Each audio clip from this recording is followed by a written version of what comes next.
자, 정범 및 공범론입니다. 자, 먼저 제1절 정범 및 공범의 일반 이론. 자, 이거부터는 노트를 핍니다. 노트는 67페이지. 제가 첫 시간 때 말씀드린 바가 있죠. 주체에는 구성요건에는 주체, 객체, 행위, 결과 등이 있다. 그 주체와 관련해서 단독범이 있고 공범이 있다 그랬습니다. 이때 공범에는 자, 필기 한번 해볼게요. 이때 말하는 공범은 임의적 공범을 말합니다. 필기했나요? 이 임의적 공범에는 정범이라는 것이 있고 공범이라는 것이 있어요. 정범에는 끝에 정범으로 끝나는 거 있죠. 간접 정범과 공동 정범은 끝에 정범으로 끝나죠. 이 두 가지를 정범이라 하고, 그 다음 공범이라고 하는 것은 교사범, 종범을 말한다. 이때 공범은 협의를 말해요. 협의. 가장 좁은 의미의 공범을 말합니다.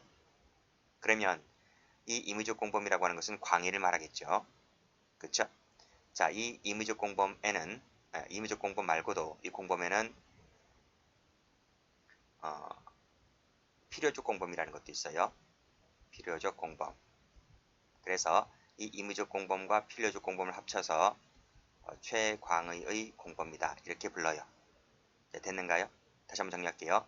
최광의에는 임의적 공범이 있고 필요적 공범이 있다. 그러니까 이 임의적 공범이라고 하는 것은 광의의 개념이다 하는 거예요. 됐죠? 이 임의적 공범에는 정범이 있고 공범이 있다. 그 정범에는 간접정범, 공동정범, 공범에는 교사범, 종범이 있다. 여기까지 됐나요? 됐죠? 다시 한번 교재와 볼게요. 교재와 보시면 도표를 보면 최광의 공범에는 임의적이 있고 필요적이 있다. 그쵸? 임의적을 광의라고도 한다. 됐죠? 자, 이 임의적 공범은 자, 방금 보았던 정범과 협의 공범으로 나눠지게 되는데 정범은 끝에 정범으로 끝나는 것이 정범이고요. 그렇지 아니한 교사범하고 종범은 협의 공범이다. 됐습니까? 됐죠? 여기까지 됐습니다. 자, 그러면 이 임의적 공범이라고 하는 것은 무엇인가? 자, 밑에 1번 볼게요. 한 사람이 실현할 것을 예상하고 규정한 보통의 구성 요건을 여러 명이 협력 가공하여 실현한 경우의 공범 형태를 말한다. 이게 무슨 말인가 하면 혼자서 할 수 있는 것을 2명 이상이서 할 수 있는 범죄를 말한다. 그게 그 말이 이해되시겠어요? 그러니까 임의적이란 말은 혼자도 할 수 있고 여러 명이서도 같이 할 수 있는 것들을 임의적 공범이라고 한다. 됐죠? 자, 다시 올라가 보시면 여기 이 임의적 공범은 크게 4가지가 있죠. 공동정범, 간접정범, 교사범, 종범이 있는데 다시 노트 펴볼게요. 자, 노트를 펴보시게 되면 자, 간접정범은 34조가 있고요. 공동정범은 30조가 있고요. 교사범은 31조, 종범은 32조가 있어요. 자, 여기서 30, 31, 32, 34조는 형법 총칙에 있습니다. 총칙에 규정이 되어 있어요. 총칙 조문에. 그쵸? 그래서 다시 한번 와보시게 되면 방금 보았죠? 방금 보았던 30조, 31조, 32조, 34조 요 4가지가 있는데 4가지가 바로 어디에 있다고요? 총칙 조문에 있다고요. 총칙 조문에 이 4가지를 뭐라 불러요? 임의적 공범이다. 그리고 검은색으로 총칙 동그라미, 총칙에 규정되어 있다. 총칙에 규정하고 있는 것은 임의적 공범만을 말한다는 거예요. 자, 됐습니까? 다시 노트 와볼게요. 자, 2번을 보면 임의적 공범 돼 있죠? 총칙에 나와 있기 때문에 제가 총칙을 써드렸습니다. 자, 무슨 말인가? 자, 보세요. 자, 당구장 표시가 있죠? A가 직접 남의 집에 뛰어들어가서 훔쳤어요. 이거는 단독범이잖아요. 단독범이에요. 단독범인데 이것은 A가 자기 몸을 직접 이끌고 들어가서 훔쳤잖아요. 절도죄의 직접 정범이다. 직접 정범. 그래 단독범이라고 하는 것은 직접 정범을 말해요. 됐어요? 그래서 다시 한번 올라가 볼게요. 자, 도표에서 주체는 단독범과 공범이 있다 그랬잖아요. 그쵸? 그럼 이 직접 단독범을 뭐라 불러요? 가로 열고 이퀄 이것을 직접 정범 이렇게 표현해요. 이렇게 표현을 한다. 자, 그러면 보세요. A가 혼자 직접 훔치러 들어갔잖아요. 혼자 할 수 있는 범죄죠. 절도라고 하는 것은 혼자 할 수 있잖아요. 그쵸? 이 그림에서 보았듯이. 근데 이것을 여러 명이서도 할 수 있다는 겁니다. 자, 첫 번째 동그라미 1번 보면 A가 B를 도구로 이용했어요. 도구로 이용했다. 그래서 B가 나의 분신처럼 되어서 나의 사주를 받아서 누군가의 집에 들어가서 물건을 훔쳤다는 거예요. 그럼 이것은 뭐가 돼요? A는 뭐가 돼요? 절도죄를 간접적으로 범하고 있는 거예요. 그래서 이것은 A를 뭐라 그래요? 절도죄의 간접정범이다. 이렇게 불러요. 자, 두 번째는 A, B가 서로 절도를 하기로 공모를 했어요. 그래서 서로 역할을 분담해요. 너는 훔쳐라. 나는 바깥에서 망을 볼게. 그래서 B가 들어가서 훔치고 나는 바깥에서 망을 보고 있단 말이죠. 역할 분담하고 있죠. 그걸 우리가 뒤에서 배우는데 기능적 역할 분담을 했다. 기능적 행위 지배를 했다. 이렇게 표현하기도 하는데요. 자, B가 뭐랬어요? 절도를 같이 했죠. 그래서 절도를 공동정범이다. 이렇게 불러요. 자, 세 번째 그림은 A가 가만히 있는 B한테 절도를 시켜요. 그러니까 B가 알았대요. 그래서 B가 절도하기로 결심을 하고 B가 가서 훔쳐요. 그때 A는 뭐가 돼요? A는 교사범이 되는 거예요. 자, 네 번째 그림은 B가 절도를 결심을 하고 있는데 A가 그 절도 행위를 보다 수월하게 해줘요. 방조를 해줘요. 그래서 B가 훔친단 말이죠. 그랬을 때 A는 뭐가 돼요? 방조범이 되는 거예요. 자, 이 1번, 2번, 3번, 4번처럼 1번, 2번, 3번, 4번처럼 여러 명이 할 수 있잖아요. A, B가 같이 할 수 있는 거죠. A, B가. 그래서 A 1번 그림은 간접정범, 2번 그림은 공동정범, 3번 그림은 교사범, 4번 그림은 방조범 이렇게 되는 거예요. 그쵸? 그래서 자, 당구장 표시 한번 가볼게요. A가 이 그림처럼 혼자 할 수 있는 범죄를 자, 1, 2, 3, 4 그림처럼 여러 명이서 같이 할 수도 있는 범죄를 뭐라 한다? 임의적 공범이라 한다. 우리 형법에는 30조부터 해서 30, 31, 32, 34조에서 이 네 가지를 규정해 놓고 있다. 이런 말이. 아시겠죠? 다시 한번 와볼게요. 다시 한번 와보시게 되면 자, 임의적 공범은 형법 총칙이 규정하고 있는 것을 말한다. 여기는 각직조문이 적용되지 않고 형법 총칙이 적용된다는 거예요. 자, 그러면 자, 필요적 공범이라 되어 있죠. 말 그대로입니다. 공범이 반드시 필요적이라는 건데 자, 올라가 보시게 되면 자, 필요적 공범 있잖아요. 필요적 공범은 크게 집합범이 있고 대항범 두 가지가 있어요. 두 가지가 있다는 것을 알아두시고요. 다시 쭉 와보시면 이것은 그 조문 자체가 반드시 혼자서는 범할 수가 없고 필요적으로 했기 때문에 혼자서는 범할 수가 없고 반드시 2인 이상의 참가가 요구되는 범죄를 말한다. 자, 이것은 각칙에 있어요. 각칙에 있고 총칙에는 없다. 이런 말이. 자, 여기서 한번 적어보세요. 각칙이 있고 총칙이 있어요. 총칙이 있는데 이 각칙은 총칙에 비해서 특별 규정이다. 특별 규정이다. 그래서 둘이 싸움하면 누가 이겨요? 각칙이 이기는 거예요. 그래서 특별 규정인 각칙이 먼저 적용되는 것이고 그럼 총칙은 언제 적용되는 거예요? 총칙은 각칙이 적용될지 아니할 때에 가장 마지막에 적용되는 거예요. 보충 조항인 거죠. 그러니까 각칙이 적용되면 각칙으로 끝나는 거예요. 근데 각칙이 없다라고 했을 때 그때 일반 조항으로 와서 총칙으로 와서 총칙이 비로소 적용되는 것이다. 이 총칙이라고 하는 것은 일반 규정인 거예요. 일반 규정이다. 이 일반 규정이 바로 지금 위에서 적어놓고 있는 30조에서부터 34조까지를 말합니다. 됐어요. 이것이 적용되는 거고 각칙에서는 각칙 나름대로의 특별 규정이 따로따로 마련되어 있기 때문에 이 각칙에서는 뭐다? 각칙에서는 옆에서 적어놨던 30조에서부터 34조까지가 적용될 여지가 전혀 없다라고 하는 것을 반드시 기억을 해두시기 바랍니다. 됐죠? 됐습니다. 자, 그리고 다시 한번 보시게 되면 필요적 공범이라고 하는 것은 각칙에 규정되어 있기 때문에 총칙 조문은 절대로 적용되지 않는다라는 것을 꼭 좀 알아두세요. 자, 그러면 자, 그 다음 페이지 가보시게 되면 필요적 공범의 종류가 나와 있잖아요. 이 종류를 일단 체크해 보시고 종류에는 두 가지가 있는데 집합범이라는 것이 있고 대항범이라는 게 있다. 자, 대항범은 한자를 보시면 돼요. 방향을 마주한다 대자입니다. 마주할 대자. 방향을 마주한다가 대항범입니다. 그래서 집합범이라고 하는 것은 의의를 볼게요. 동일 방향의 행위를 통하여 동일 목표를 지향하는 형태를 말하고 대항범이라고 하는 것은 방향이 대립 방향이죠. 동일 목표를 지향하는 형태를 말한다 그랬습니다. 자, 다시 한번 노트 펴볼게요. 노트 나와 있죠? 필요적 공범 나와 있고 여기 각칙 나와 있죠? 그쵸? 자, 첫 번째 종류 봅니다. 집합범위라는 게 있고 대항범위라는 게 있다. 그랬습니다. 자, 그랬을 때 여기 동일 목표가 있네요. 자, 목표가 하나가 있는데 그 목표 하나를 하나를 향하여 ABCD가 같은 방향으로 어, 동일 목표를 지향하는 형태를 집합범위라 하는 것인데, 이 집합범위 종류에는 여기 형량이 같은 게 있고요, 형량이 다른 게 있어요. 같은 경우는 우리 강론부터 배우신 분들은 알겠지만 다중분례산자라든지 합동범 같은 경우에는 가담자 ABCD 전부 다 형량이 똑같아요. 그다음 내란죄 같은 경우에는 ABCD가 형량이 각각 제각각 달라요.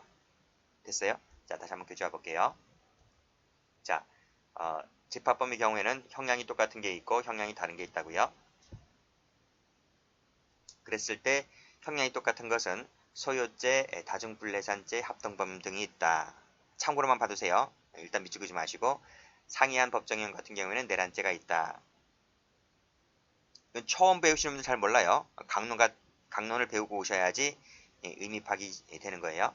일단 가만히 놔두시고요. 그 다음 대항범 같은 경우에는 대립방향 동일목표라고 했죠. 그래서 동일, 상이, 일방만 처벌되는 경우 이 세 가지로 나눠볼 수가 있는데, 다시 한번 노트와 보시게 되면, 자, 여기 동일목표가 있잖아요. 동일목표가 있는데 A라는 사람은 왼쪽에서 가담을 하고 B라는 사람은 오른쪽에서 가담을 해요. 자, 그래서 이 A, B가 형량이 똑같은 게 있고 다른 게 있고 일방만 처벌되는 게 있어요. 자, 여기서 간통죄가 있는데 간통죄는 지워버리세요. 간통죄는 형법조항에서 삭제된 지 오래입니다. 지워버리시고, 도박죄 같은 경우는 A, B가 서로 돈을 따먹으려고 서로 가담을 하고 있죠. 반대 방향에서. 도박죄는 가담자 전원이 형량이 똑같아요. 자, 수뢰죄와 증례죄는 A, B가 형량이 달라요.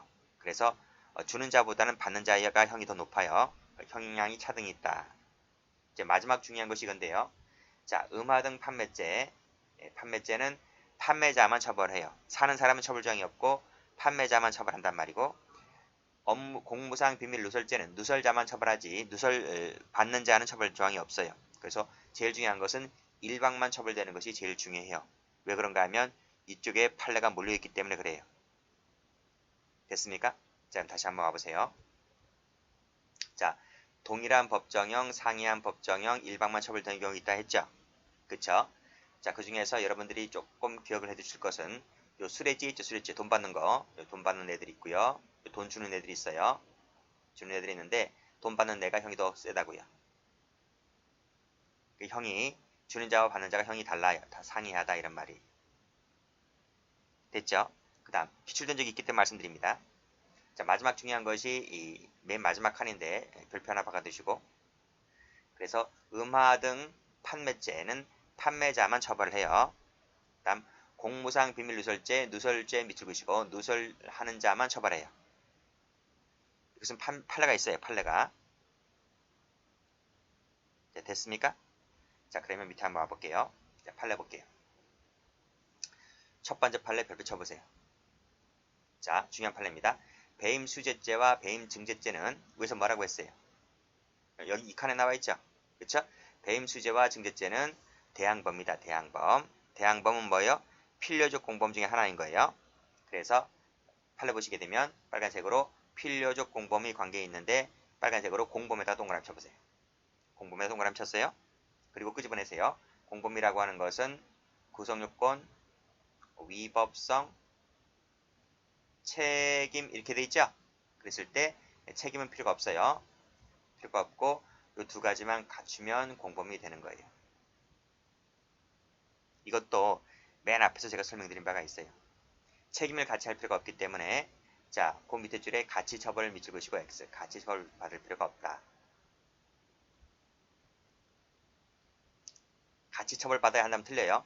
같이 처벌받아야 한다는 얘기는 책임까지 모두 구비가 되어 있어 한다는 말이에요. 근데 그럴 필요가 없기 때문에 같이 처벌받을 필요가 없고 하나만 처벌받을 수 있고 다른 사람은 처벌받지 않을 수도 있는 거예요. 자, 됐습니까? 그 얘기를 한번 해드릴까요? 자, 밑에 보시게 되면, 자, 적어보세요. 필요적 공범 이렇게 적었어요.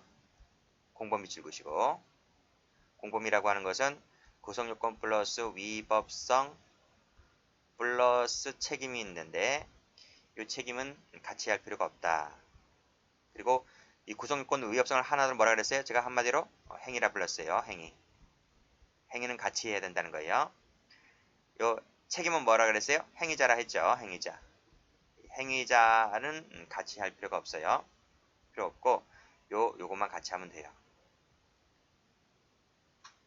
됐나요? 그래서 다음 페이지 가보시게 되면 판례 나오죠? 행위 공동이다. 행위 공동. 필요적 공범이라고 하는 것은 행위자 공동이 아니라 행위 공동이다 이런 말이. 그래서 구성요건 해당성은 위법성만 같이 하면 되기 때문에 반드시 전부가 책임이 있을 필요가 없다. 전부가 책임이 있어야 한다고 하면 틀려요. 행위 공동이라고 했죠. 그래서 뇌물을 공유하는 행위와 받아들이는 행위가 있으면 된다. 이 두 가지를 합쳐가지고 뭐라 불러요? 행위 공동이다 이렇게 불러요. 책임은 같이 할 필요가 없기 때문에 반드시 상대방 측에서 뇌물수수죄가 성립되어야만 한다 하면 틀려요. 성립될 필요가 없다 하는 거지. 성립된다는 말은 책임까지 같이 한다는 얘기이기 때문에. 그렇죠? 다시 한번 올라가 보시면 그래서 필요적 공범이 예를 한번 적어 드릴게요. 12세가 있고 20세가 있어요. 그쵸? 둘이 뭘 하기로 했어요? 둘이 절도를 하기로 공모를 했어요. 됐는가요? 자, 그런데 이 12세는 책임 무능력자잖아요. 이 사람은 책임 무능력자잖아요. 근데 20세짜리는 14세 이상자니까 책임 능력이 있는 사람이죠. 그쵸? 그래서 결국은 체포가 되면 누구만 처벌받아요? 20세짜리만 처벌받는 거예요. 이 사람만 처벌받고 12살짜리는 책임 능력이 없기 때문에 야는 처벌받지 않고. 맞죠? 그러니까 보세요. 책임 무능력자와 책임 능력자는 여기 나와 있듯이 절도죄를 같이 할 수 있잖아요. 공범, 절도죄 공범이잖아요. 그쵸? 공범. 왜? 나쁜 행위니까 나쁜 행위를 같이 했잖아요. 그치? 둘은 하나는 책임 무능력자고 하나는 책임 능력자를 할지라도 나쁜 행위는 같이 할 수 있잖아요. 대신 책임 무능력자는 책임 능력이 없기 때문에 절도죄를 처벌받지 않는다. 이런 말이. 됐습니까? 그렇게 이해를 하시고. 자, 위에 판례 다시 한번 가볼까요? 자, 정자법인데 정치자금법. 정치자금을 기부한 자하고 그 다음에 기부받는 자는 무슨 관계다? 필요적 공범관계다. 이런 말. 공범이기 때문에 이런 논리가 똑같이 적용되는 겁니다. 그쵸? 그쵸? 행위는 같이 하면 되지만 행위자는 같이 할 필요가 없다는 거예요. 그래서 반드시 협력자 전부다가 범죄가 성립을 할 필요가 있다 없다? 전부에게 범죄가 성립할 필요가 있다 하면 틀려요. 없지. 그래서 정치자금을 기부하는 자의 범죄가 성립하지 않더라도, 그쵸? 기부하는 자 같은 경우에는 성립하지 않더라도, 기부받는 자 같은 경우는 뭐가 될 수 있다? 기부하는 자가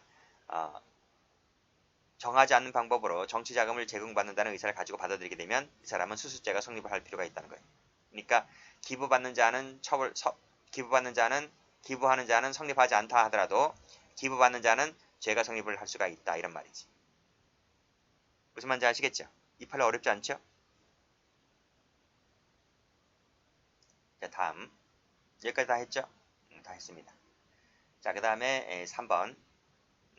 총칙상의 공범 규정 적용 여부인데 지금 필요적 공범하고 있어요. 필요적 공범 중에서 3번 하고 있어요. 자, 내부 참가자 사이에는 모두 정범에 해당하고 상호간에는 각 측에 별도로 처벌 조항이 마련되어 있기 때문에 앞에서 설명드렸잖아요. 여기 보시면 여기 설명드렸잖아요. 각 측의 특별 조항이 따로 마련되어 있기 때문에 총칙 조항이 적용될 필요가 없다고 이렇게. 무슨 말인지 아시겠죠? 그래서 다시 한번 와보시게 되면 각 측의 처벌 조항이 따로 마련되어 있기 때문에 총칙상의 규정은 적용될 필요가 없다고. 이해되시죠? 그래서 밑에 판례 보시게 되면 빨간색으로 대항범 동그라미 필요적 공범이죠. 뇌물수수죄도 필요적 공범이잖아요. 그쵸? 그치? 여기서 뭐라 그랬어요?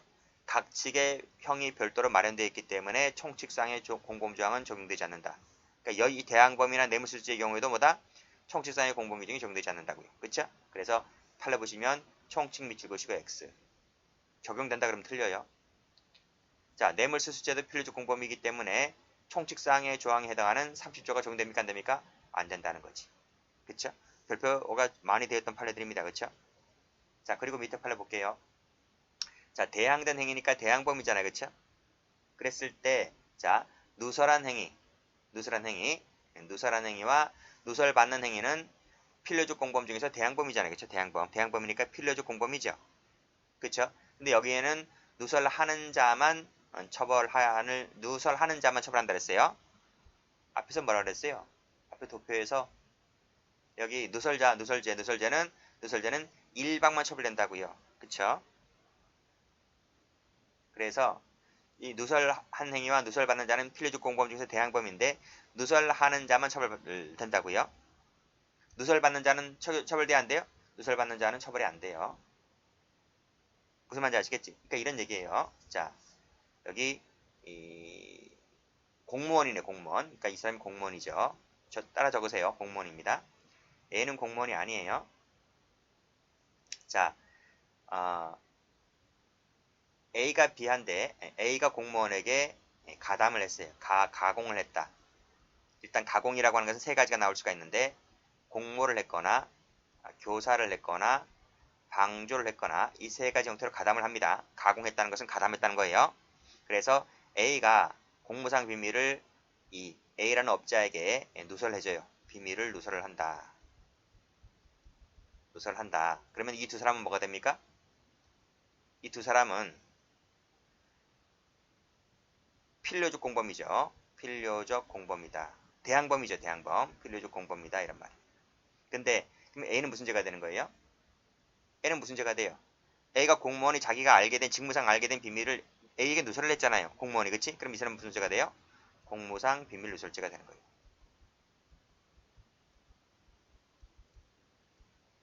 이해되시겠어요? 그럼 이 사람은 누설죄로 처벌받잖아요. 그쵸? 그럼 A는 뭐가 돼요? A는 무슨 죄가 돼요? A는 공무상 비밀 누설죄의 공모 교사 방조형태 가담을 했으니까 공동정범, 교사범, 방조범 이렇게 처벌돼요? A는 공무원은 누설죄로 처벌받고 A는 해당 범죄의 공동정범, 교사범, 방조범 처벌돼요? 위에서 뭐라고 했어요? 이 위에서 총칙상의 공범 조항이 적용되지 않는다고. 무슨 말인지 알겠죠? 각 측에 별도로 마련되어 있다고. 어떻게 마련되어 있어요? 누설자만 처벌받고 누설받는 자는 처벌받지 않는다고 되어 있잖아요. 각 측에. 그렇잖아요? 그러니까 이 사실관계에서도 공무원만 처벌받는 것이지 A는 처벌받나 만다? A는 이렇게 처벌받지 않는다고요. A는 무슨 죄가 되는 거예요? 결국은요. A는 무죄가 되는 거예요. 그래서 자 다시 마지막 줄. 누설받는 자 같은 경우에는 총칙조문이 적용되지 않는다고요. 총칙조문이 적용되지 않는다는 말은 공동정범, 교사범, 방조범 아무리 자신이 공모, 교사, 방조 형태를 가담을 했다 할지라도 A는 그 범죄의 공동정범, 교사범, 방조범이 안 돼요. 무슨 말인지 아시겠어요? 이 판례가 중요하다는 거예요. 그래서 이 대항범, 이 판례 다 중요합니다. 다 중요한데 그 중에서 요거 많이 좀 봐두세요. 외권 쉽잖아요. 자 다시 다음 페이지 한번 와보세요. 다음 페이지 변호사 사무실 직원 사건도 별표를 쳐보세요. 똑같죠? 지금 설명드렸잖아. 그쵸? 여기 보시면 127조가 뭐냐면 127조가 모르시면 적어두세요. 공무상 비밀누설죄예요.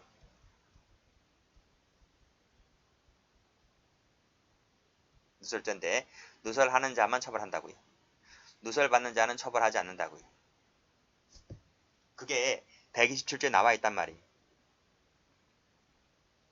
그러니까 야는 무슨 죄가 되는 거예요? 이퀄 무죄가 되는 거예요. 자, 위에다 적으세요. 앞 페이지에다가 적으세요. 누설받는 자 여다 가르고 무죄라고 적으세요. 그래서 누설받는 자 같은 경우에는 형법 총칙 미칠 것이고 X 총칙 조문이 적용되지 않는다. 그냥 무죄다 이렇게 정리를 해두시면 돼요. 자 사실관계 읽어볼까요? 변호사 사무실 직원 갑이 법원직 공무원들에게 부탁하여 체포영장 발부자 53명의 명단을 누설받았다 그랬습니다. 갑과 리틀이 뭘까요? 하는 거예요. 노트에 나와 있습니다. 노트 다음 페이지 한번 가보세요. 다음 페이지 마지막 줄에 가보시면 이거잖아요. 그쵸? 자, 갑이라는 직원이 법원직 공무원에게 누설을 교사했어요. 교사를 했다고요. 그러니까 을이 명단을 갑에게 누설해 주었죠. 그러면 공무원은 무슨 죄가 되는 거예요? 공무원은 공무상 비밀 누설죄가 되는 거예요. 갑은요? 무죄라니까. 무죄라니까. 아무리 이 사람이 교사 형태로 가담했다 할지라도 교사범이 돼야 안 돼요? 교사범이 안 되고 그냥 무죄인 거예요. 왜? 각직상의 조문 때문에. 이해되시겠어요? 그러니까 갑에게도 관련된 범죄의 교사범이 된다 그러면 틀려요. 무조건 무죄. 자, 다시 교정할게요. 자, 2번 보시면 명단 누설 받았다 했잖아요. 받았다. 누설 받은 자지. 세무 쳐봐요. 누설 받은 자죠. 누설 받은 자는 마지막에 교사죄가 되지 않는다. 아시겠죠? 무죄다. 이러면 무죄다. 가로 열고 이퀄 무죄가 된다. 이 판례도 출제 많이 되었어요. 많이 되었던 판례입니다. 자, 밑에 판례 똑같죠? 이것도 계속해서 돌아가면서 나와요. 앞에 거랑 여기 있는 판례들은 계속 돌아가면서 나옵니다. 자, 볼까요? 자, 첫 번째, 누설하는 동그라미만 처벌하고 있을 뿐이다. 그리고 옆에 누설받는 세무 치시고 야는 처벌 조항이 없다고요. 처벌하는 조항이 없다고. 그래서 세무사 사무직원이 직무상 취득한 비밀을 누설한 행위와 그로부터 누설받은 행위 사이에는 대항범 관계 있기 때문에 대항범이라 그랬어요. 대항범. 주고받는 거 대항범 관계 있는데 이 관계의 경우는 공범에 대해서 총칙 조문이 적용되지 않는다. 어려운 거 없죠? 그래요. 판례 2번. 자, 세무사 사무직원으로부터 밑에 서면을 교부받았다 했잖아요. 교부받은 자입니다. 그렇죠? 세무 치시고. 야는 누설죄의 공동정범이다. 공동정범은 총칙조문이잖아요. 그렇죠? 총칙조문이 적용되지 않는다. 무슨 말이라고요? 이퀄 무죄다. 이게 무죄. 됐어요? 그래서 누설하는 자만 처벌되고 을만 처벌되는 거죠. 누설죄로. 갑은 무죄다. 이런 말입니다. 됐죠? 자, 또 볼게요. 염산 날부핀도 잘 나와요. 별표 쳐보세요.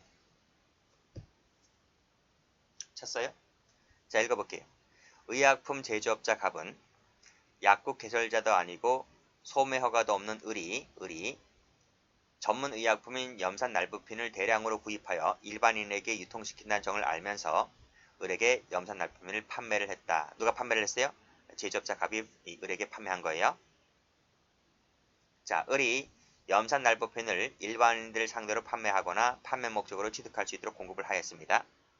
이때 갑과 을의 죄책이 뭘까요? 하는 거예요. 뭘까요? 자, 노트 펴볼게요. 이 그림이죠. 1번 그림이잖아. 그쵸? 1번 체크하시고. 자, 보세요. 자, 이 을이죠. 이 을이고 이 사람이 갑이에요. 이 갑은 누구였어요? 갑은 의약품 제조업자예요. 의약품 제조업자. 을은 누구였어요? 을은 약국 개설자. 약사도 아니고 도소매업자도 아니에요. 약사도 아니고 도소매업자도 아니에요. 자, 이 갑이 근데 을이 그런 걸 알아요. 알면서도 이 돈을 받고 이 을에게 약을 판단 말이에요. 자, 을은 의약품 판매 취득 목적으로 돈 주고서 약을 사오는 사람이죠. 둘은 돈을 주고 받았기 때문에 돈을 주고 약을 팔았기 때문에 둘은 필요적 공범이죠. 갑과 을은 필요적 공범이잖아요. 그쵸? 근데요. 조문을 다시 한번 볼까요? 여기 조문 나와있죠. 약사법 조문. 자, 약사법 조문 35조 뭐라 되어 있는지 아십니까? 약국 개설자가 아니라면 약을 판매하거나 취득할 수가 없다 그랬습니다. 여기서 약국 개설자가 아닌 사람이 약을 판매했대요. 그 누가 판매했나요? 을이 판매했잖아요. 그래서 벌칙정을 보게 되면 다음 각호에 해당하는 자를 처벌하겠다. 31조, 35조 1항에 위반한 자가 누군데요? 위반한 자가 이 을이잖아요. 을이잖아요. 갑이 아니고 을이잖아요. 그래서 약사법 35조와 74조를 보게 되면 누구만 처벌한다고 돼 있어요? 누구만 처벌한다고 돼 있어요? 을만 처벌한다고 돼 있어요. 을만 처벌한다 돼 있고 갑은 처벌한다는 조항이 있어요? 없어요? 갑은 처벌한다는 조항이 없어요. 을만 처벌한다고요. 무슨 말인지 아시죠? 그러니까 다시 교재 노트를 와보시게 되면 갑과 을은 필요적 공범이긴 하지만 누구만 처벌한다고요? 그래요. 여기서 나와있지. 이 을이란 사람만 처벌한다고요. 약사법 위반죄의 정범으로 이 을만 처벌하는 것이지 갑이란 사람은 처벌 조항이 없다고요. 무죄라고요. 갑은 그 해당 범죄의 방조가 되는 것이 아니라 왜 총칙조문이 적용되지 않기 때문에 약사법 조항에 을만 처벌되어 있다 했기 때문에 갑이 설령 방조 형태로 가담했다 할지라도 갑은 그 해당 범죄의 방조가 되는 것이 아니라 무조건 뭐가 되는 거예요? 무죄가 되는 거예요. 왜? 형법 총칙 조문이 적용되지 않기 때문에. 아시겠죠? 됐습니까? 다시 와보세요. 다시 와보세요. 다음 페이지 보세요. 이 판결로지가 잘 나온단 말이에요. 이 판결로지가. 자, 그래서 매도 매수는 사고 파는 것이니까 대항법 맞죠? 대항법 관계라는 것은 필요적 공범이잖아요. 그렇죠? 필요적 공범에는 총칙 조문이 적용됩니까? 총칙이 적용되지 않는 거죠.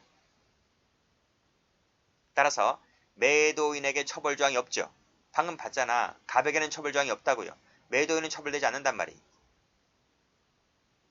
없는 이상 매도인의 매도 행위는 매도인이 누구예요? 갑이잖아요. 그 상대방의 범죄에 대해서 공범도 안 되고 방조범도 안 된다고요. 무조건 뭐라고요? 이 사람은 무죄란 말이에요. 무죄. 공범이나 방조범 관계가 성립한다고 하면 틀려요. 그래서 판례 2번. 정범에 대한 의약품 판매에 대하여 정범이 누군데요? 정범이 을이잖아요. 그 정범의 범행에 대한 방조범으로 처벌할 수 있다? 방조범으로 처벌할 수가 없다고요. 누구를? 갑을. 갑은 무죄가 되고 을만 약사법 위반죄의 정범으로 처벌을 한다. 이 1번 지문을 잘 봐두시란 말이에요.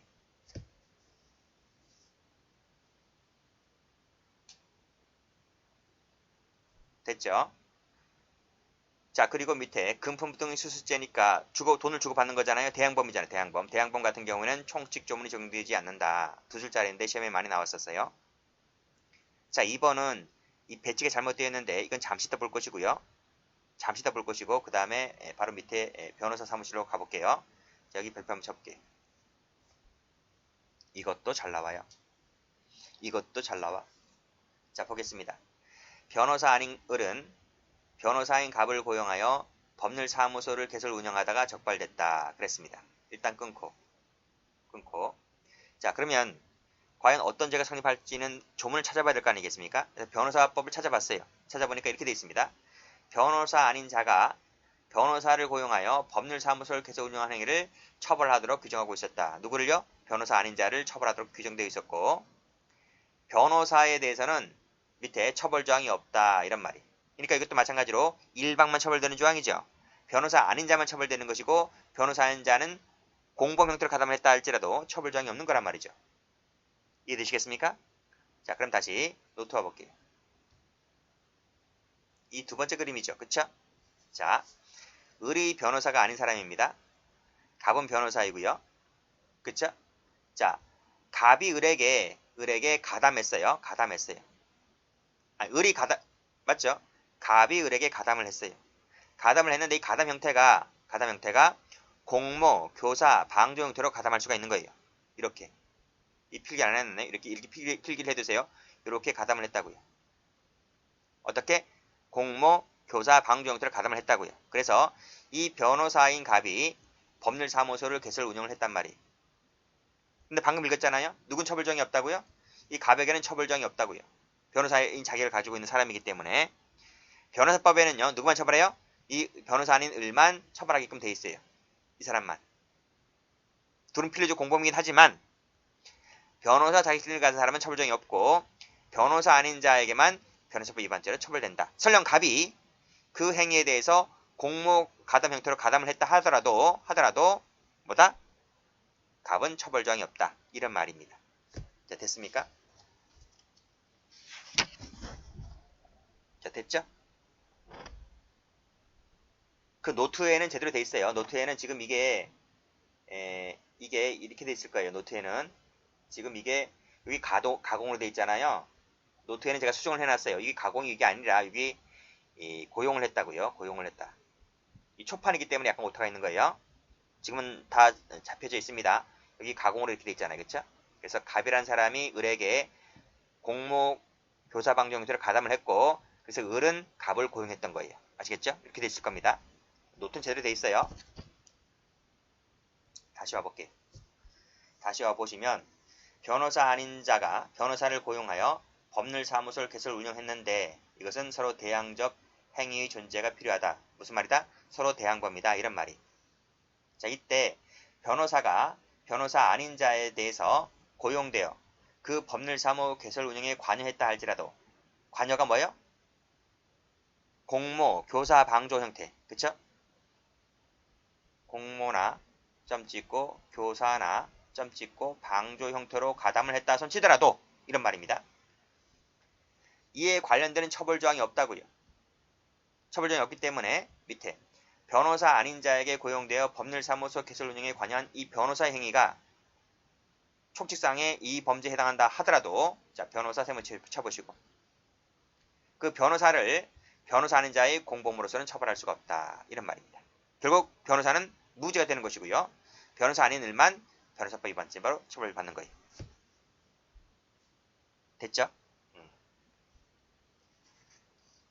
자 다음 가스 배달 종업원 사건 볼게요. 이것은 출제가 한 번 된 적이 있었고 자주 출제가 된 건 아닙니다. 출제가 된 것은 변호사법 위반죄까지가 출제가 많이 됐어요. 자 이건 어떤 사건인가 볼게요. 자 노트 펴볼게요. 이런 사건이에요. 가스 충전소에 가스 충전소인데 이 갑이 사장입니다. 갑이 사장이고 을은 그냥 갑과 아는 사이예요. 우리 시골 가보면 시골 가보면 많이 있잖아요. 갑은 그 주유소 사장이고 을은 아는 형 동생인데 을은 그 종업원이 아니에요. 을은 종업원이 아니에요. 을은 종업원이 아니고 동네 친구다 이렇게 한번 해볼게요. 동네 친구예요. 근데 이 사람이 화물차를 갖고 있었어요. 화물차 한 대를 소유를 하고 있었다. 그래요. 이거는 이 가스 주유소 차량 아닙니다. 이것은 주유소 차량 아니에요. 됐어요? 그러니까 이 사람이 이 을이라는 동네 친구가 화물차를 갖고 있는데 지금 뭐 마땅히 일자리가 없고 뭐 농번기철도 아니고 이 차가 놀고 있어요. 이 차가 쉬고 있다는 거예요. 그래서 이 사장이란 사람이 야 부른 거예요. 야 너 차 한 대 있지? 트럭 한 대 있지? 우리 가게 와서 좀 한두 달 좀 도와줄래? 내가 돈은 넉넉하게 줄게. 이렇게 하는 거죠. 그래서 뭐 놀고 있으면 뭐합니까? 그렇죠? 그래서 이 자기 차를 갖고 자기 화물차를 갖고 이 가스 주유소에 와서 가스 배달을 하고 있는 거예요. 가스 배달을. 그래서 을이란 사람이 차를 갖고 와서 용역을 제공해주고 있죠. 용역을 제공하고 있죠. 그래서 갑은 그 대가를 주고 있다는 겁니다. 서로 주고받고 하는 관계이니까 둘은 필요적 공범입니다. 그렇죠? 자 그런데요. 누구만 처벌할까요? 누구만 처벌해요? 여러분 화물차를 소유하고 있는 사람이 이 가스 배달업에 와서 자기 화물차를 제공하고 대가를 받고 일을 할 수가 있어요? 안 돼요. 그건 그 화물 자동차 운수사업법에 금지가 된 행위입니다. 화물 자동차 운수사업법에는 이 자가용 화물차 있죠. 자가용 화물차 같은 경우에는 이렇게 그 회사에 이런 가스 회사에 들어가서 취직을 할 수가 없어요. 그러니까 이 가스 회사에서 하려면 주유소 차량을 구입을 해서 주유소 차량을 등록을 하고 그렇게 해서 운행을 해야 되는 것이지 자가용 화물차를 막 갖다 쓸 수 있는 것이 아니란 말이에요. 그러면 누구만 처벌하는 거예요? 이 을만 처벌하는 거예요. 을만 화물 자동차 운수사법 위반죄로 을만 처벌되는 것이고 갑은 처벌조항이 없단 말이에요. 즉 갑이 을에게 공모 교사방 형태로 가담을 했다 하더라도 갑은 무조건 처벌조항이 없기 때문에 무조건 무죄가 되는 것이고 을만 처벌된다. 아시겠죠? 그렇게 보시면 됩니다. 다시 와볼게요. 자, 40번 읽어보시고 자, 화물 자동차 운수사법 나와 있죠?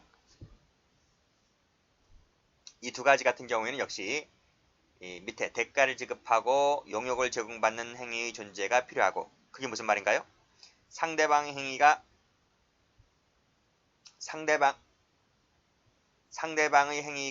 존재가 반드시 필요하다는 것은 대항범이다 이런 말이에요. 대항범이다. 필요적 공범 중에서 대항범이다 이런 말입니다. 근데 상대방 행위를 처벌하는 조항이 없대요. 일방만 처벌한다. 일방만.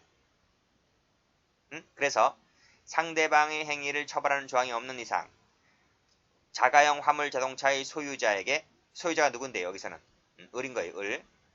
을에게 대가를 지급하고 운송을 의뢰하여 화물 운송이라고 하는 용역을 제공받는 상대방 행위가 상대방이 누군가요? 갑이죠.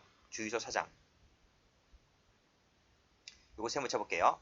상대방 행위가 총칙상의 공모, 교사, 방조에 해당한다 하더라도 이 사람을 그 범죄의 공범으로는 처벌할 수가 없다.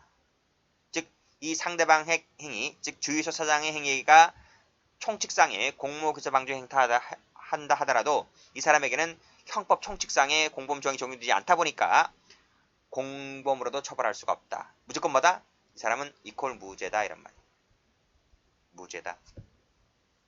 그러니까 자가용 화물 자동차를 운행하는 이 을에게만 처벌조항이 있지 주유소 사장에게는 처벌조항이 없기 때문에 이 사람만 무죄다. 이렇게 보시면 될 것 같아요. 한번 나온 적이 있어요. 자, 그 다음 밑에 팔로 보시면 자기 자본 쭉 나와 있죠. 세 번째 쭉 대립적 범죄란 말은 대항범이다 이런 말입니다. 이 대항범 같은 경우는 역시 대출 한 자만 처벌하고 있죠. 그리고 옆에 대출 받은 자 밑줄 그으시고 X 이하는 처벌조항이 없다고요. 없기 때문에 요 대출 받은 자의 경우에는 무슨 죄가 된다? 이퀄 무죄다 이런 말. 무죄이므로 옆에 나와 있는 총칙상의 공범 조항이 적용되지 않는다. 됐죠? 그래도 시험 2번 나왔네요. 자, 밑에도 보시게 되면 자, 의료법 나왔는데 여기서도 위반한 자만을 처벌하고 있네요. 그리고 옆에 처방전을 교부받은 상대방, 교부받은 자의 경우에는 밑에 처벌조항이 없네요. 그렇죠? 처벌조항이 없다고요. 그래서 이 처방전을 교부받은 자의 경우에는 뭐다? 이퀄 무죄다 이런 말이에요. 마지막에 형법 총칙 조문이 적용되지 않는다. 됐죠? 됐어요. 자, 근데 비교 판례 한번 볼게요. 비교 판례. 사생활 조사 등을 업으로 하는 자, 조사 등을 업으로 하는 자가 있어요. 그 의뢰 행위와는 반드시 대항범 관계가 있는 것이 아니다. 여기서 조사 등을 업으로 하는 자가 누군가요? 예를 들면 파파라치. 연예인들 몰래 사진 찍는 애들 있지? 특종이라고 해가지고 찍어가지고 큰 대가를 받고 막 신문에 내거나 잡지에 내거나 하잖아요. 걔네들은 꼭 의뢰가 들어와야지 사진 찍어주나요?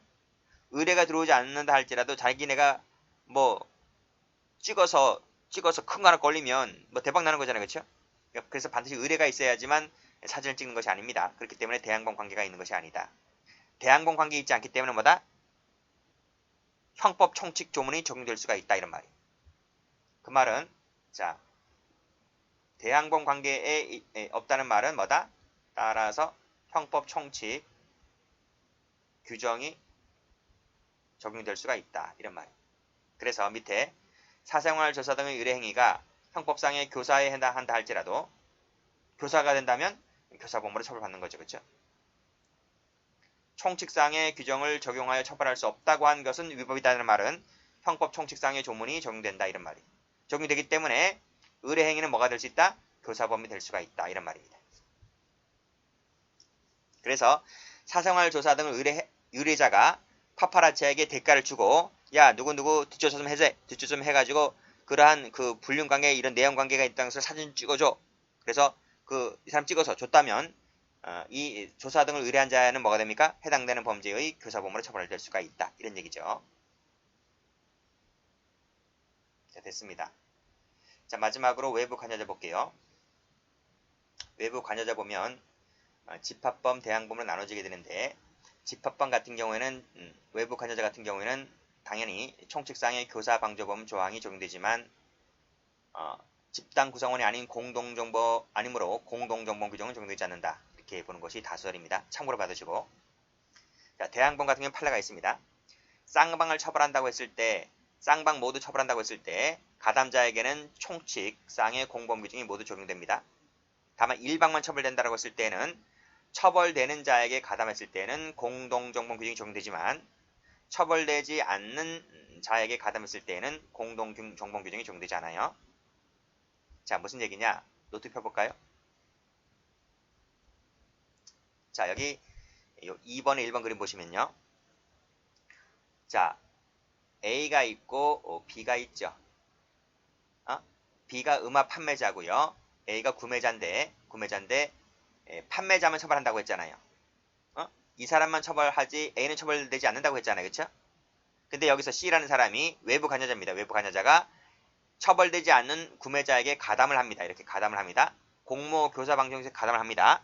그러면 이 C는 뭐가 되는 거예요? C는 처벌되지 않는 자에게 가담을 했기 때문에 C도 처벌받지 않는 거예요. 근데 B는 처벌받는다 했잖아요. 그쵸? 근데 D라는 사람이 외부 관여자인 D가 처벌되는 B에게 가담을 합니다. 공모 교사 방송 형태로 가담하게 되면 처벌되는 자에게 가담했기 때문에 D도 처벌되는 거예요. 아시겠죠? 다시 한번 정리할게요. 처벌되지 않는 A에게 가담했을 때는 C도 처벌받지 않는다. 근데 처벌되는 B에게 가담했을 때는 외부 관여자인 D도 처벌됐는다. 아시겠죠? 다시 한번 봐보시게 되면 자 여기 2번 볼게요. 일방만 처벌받는다고 했을 때 처벌되는 자에게 가담했을 때는 당연히 외부 관여자도 처벌된다. 근데 처벌되지 않는 자에게 가담했을 때는 외부 관여자에게는 처벌되지 공공기 적용되지 않는다. 물론 둘 다 처벌된다고 하면 처벌되는 쌍방 모두에 가담했을 때는 둘 다 모두 다 처벌된다. 됐어요? 이 부분에 판례가 있다는 거예요. 올라가 한번 가보시면 여기란 말입니다. 이 판례. 자, 공범 등 금품 등을 공유한 자에게 처벌 조항이 없다고 했잖아요. 그쵸? 그러니까 이 공유한 자는 처벌되지 않죠. 이 사람은 처벌되지 않죠. 이 처벌되지 않는 자에게 교사나 방조로 가담을 하잖아요. 처벌되지 않는 자에게. 그러면 이 교사 방조자도 뭐다? 그 해당되는 범죄의 공범관계가 성립하지 않는 거예요. 이해되시죠? 다시 한번 볼게요. 금품 등을 공유한 자에게 처벌되지 않는 처벌 조항이 없다면 그 공유자 역시 마찬가지로 공범관계가 성립하지 않게 된다. 그 공유자가 교사나 방조 형태로 가담했다 하더라도 역시 그 범죄의 공범관계가 처벌되지 않는다. 왜? 처벌되지 않는 자에게 가담한 것은 처벌되지 않으니까. 이런 말입니다. 아시겠죠? 출제가 된 적이 있기 때문에 참 체크해두세요.